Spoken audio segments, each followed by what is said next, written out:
We're an incredibly loyal bunch in the UK.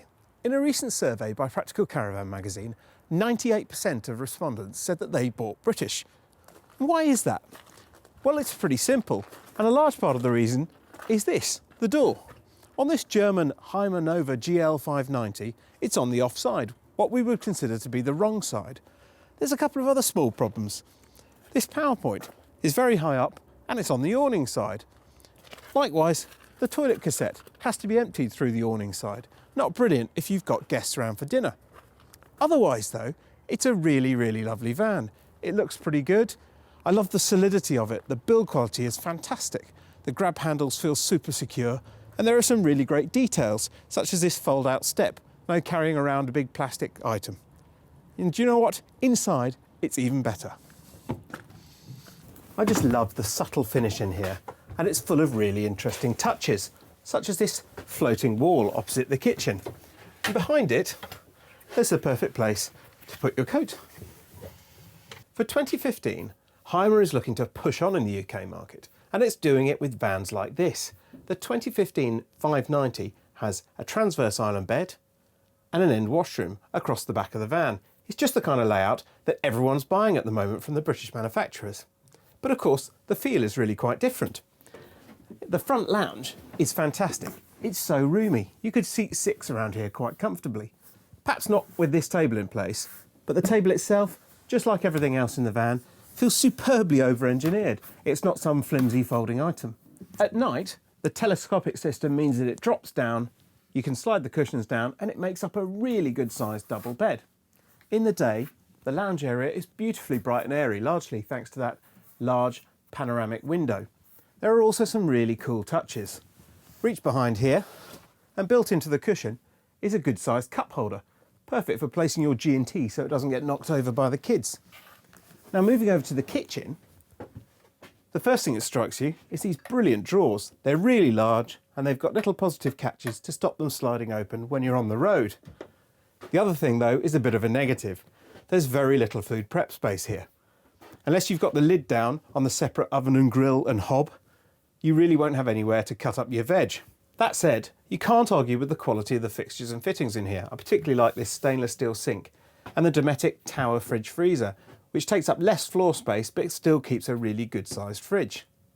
Opposite the kitchen there's all manner of storage options. A couple of cupboards, a really good sized drawer, and above them a decent sized wardrobe with a neat pull-out rail. There should be enough space for a couple to go away for a decent length tour and keep all their clothes smart. Engineering geeks like me will really appreciate this van. There are some really great touches, such as the wind-up roof light instead of the classic latching mechanism. And here in the wardrobe, there's this really lovely latch. It's a 3-part mechanism with the main latch and then these tags, top and bottom, that really hold it secure. And inside the cupboard, you'll notice evidence of Hymer's Raum system, which conceals all the cabling within the structure of the van. So you get a lovely unobstructed cupboard space. Now, hidden beside the cupboard is a very neat fabric curtain, which gives you a bit of privacy for this bedroom, which is the master suite really. And it's a fantastic size. As you can see, I'm slightly struggling to get past the bed because it's so big. But like most UK manufacturers of transverse island beds, this one uses a sliding mechanism. At the moment it's in day mode, so you can get past it. All you need to do is reach under and there's another latch, pull it down, and you get night mode, which is a really good size, as you can see. It's also well finished. Each side gets their own speaker, light, and there's a headboard cover so it doesn't get too much bare wood. I love this full height window instead of the usual letterbox slot. It's just the thing if you manage to find a pitch with a really great view. You can get up in the morning, make your tea and enjoy it to the full. Plus, like all transverse island bed vans, there's another big bonus underneath. And that's storage.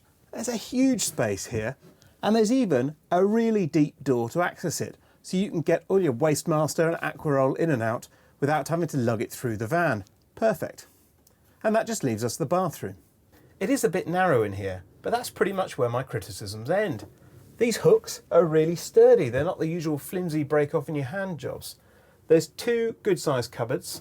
The loo's a bit low set, but it's got a very sensibly sited flush button in front of you instead of having to reach around behind.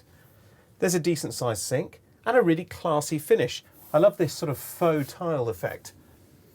The shower behind me is fully lined. It's even got underfloor heating to keep your feet warm.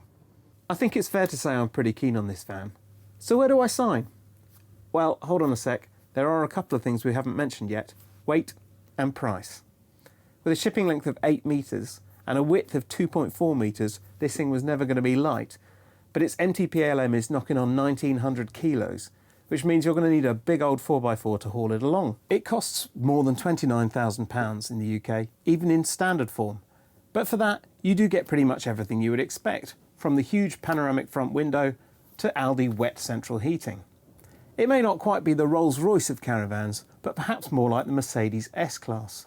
And if your pockets are deep enough and your tow car is big enough, there are very few other tourers that get close.